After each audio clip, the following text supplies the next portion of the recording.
سلام برو بچه، خوش اومدیم به اولین ویدیو کانال یوتیوبمون. امروز اومدیم با ترکیب خفن که به این راحتی ها بخش نمیدیم. بریم که داشته باشیم. خب ترکیبمون بیژن سربزیر، افسون، شراره. دیگه بریم ببینیم چی میشه. من دیگه حرفی نمیزنم، بریم تو بازی. کریم سوسکی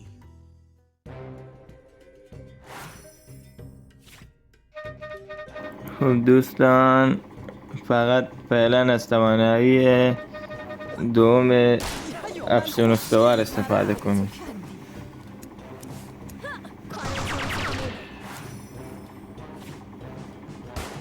خب دوستان، اگه شراره رو بکشه ما از توانایی ویژه بیژن استفاده میکنیم.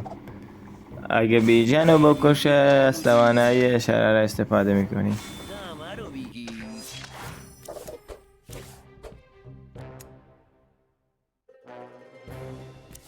چه نامتناسب.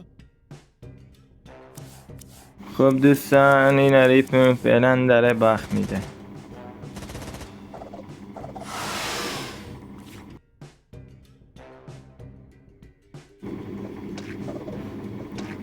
خب دوستان، فعلا تا اینجا خوب پیش رفتیم.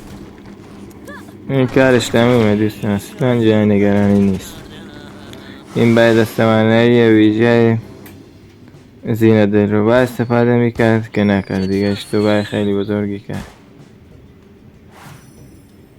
اینم بذار باشه الان دیگه. چه با وقار.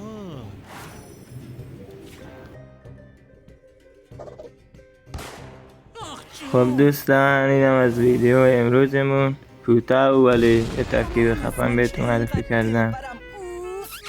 لایک و سابسکرایب فراموش نشه تا ویدیو گذاشتیم نوتیفیکیشن بیاد براتون بالا. یادتون نره حمایت کنید. دمتون گرم. عشق بچه. تا ویدیو دیگر، بدرود.